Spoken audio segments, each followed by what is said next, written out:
In this video, Joe discusses the Kandahar giant story and Bigfoot myths. Check it out. I mean, so when you lay out your stuff, like before every deployment you get ready to go on, you're laying your stuff out. You probably have 2 tables like this with all like desert, woodland, cold weather, layering system, shoes, different load-bearing equipment, different back, and then you just lay it all out, put it into a bag, and then you're doing the best you can. Then you're kind of just packing, for what comes up in front of you. And you're just ordering stuff from REI for real? Sometimes, yeah. Wow.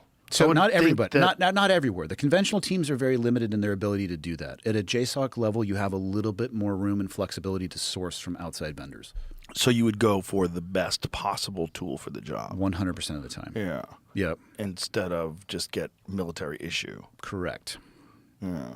Yeah. I got the dumbest question for you about Tell me more. This is the dumbest question.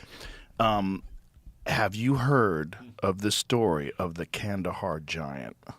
The Kandahar giant story comes from online sources. It describes a supposed military encounter, but no official reports or confirmed documents have ever validated this claim publicly. Are we talking about an actual giant? Uh-huh.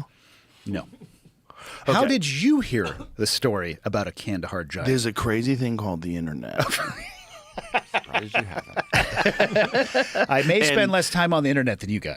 And if you have a good algorithm, and by good I mean retarded, you get Oh my! This is a visual representation, obviously not an actual picture. Yes. So there was a story that what is the guy's name that was on Jesse Michaels' podcast recently? Tim. I don't remember. I'll check. So supposedly there was a giant that engaged U.S. troops in Kandahar, Afghanistan, and in a very remote area. And this guy was shot and killed and medevaced out of there, or helicoptered out of there. And they're a 12-foot giant, Tim Alberino. Anonymous interviews are often used in conspiracy content. However, hidden identities prevent verification, making it difficult to assess credibility or confirm whether the person was actually involved. And was he telling this story as if he was there, No. or he heard this?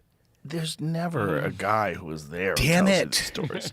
There's apparently one guy who has his face covered up in one of these videos that I watched. Is like one of the blurry, like a witness to a mob scene. Yep.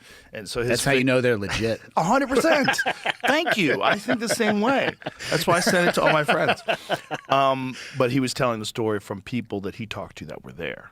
See, and here's the thing. I want stories like that to be true. Me too. I still am just waiting. Same thing with the aliens. God, I so deeply want it to be true. I just need somebody to hold up an actual piece of evidence and say, this is what I'm talking about. Instead of, I know somebody who was read into, I had a buddy who got engaged by a giant, or okay, where is it? Right. And until then, I got a real hard time believing that. Oh, I'm with you. But I also want to believe, which I know clouds my vision. In science, claims require evidence. Physical proof, like remains, DNA, or clear recordings is necessary. Otherwise, stories remain unverified, regardless of how many people repeat them. I just think it makes you hopeful. It gets me to a certain point, and then there's a point where my logic kicks in, and I'm not willing to go any further, and that's Bigfoot. Yeah. With Bigfoot, I'm like, I know too many guys that are in the woods all the time. And let's not forget the game cameras they often leave behind. That's right. Like millions of game cameras at this point. Come on. At this point, like I could have bought it in the 1960s, like maybe, who knows, before drones, before satellites, before this, before that.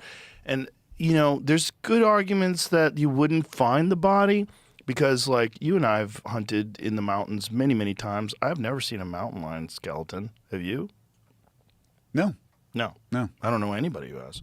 I've seen mountain lions. I've never seen a mountain lion skeleton. I've never seen a bear skeleton. I'm sure people have found them. Yeah. But I haven't. And we know there's a shit ton of mountain lions and a shit ton of bears.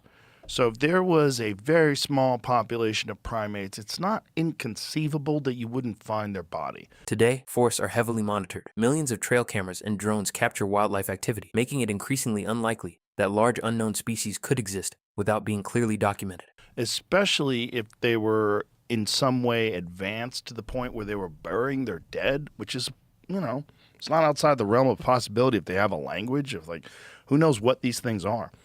But no, I think it used to be real.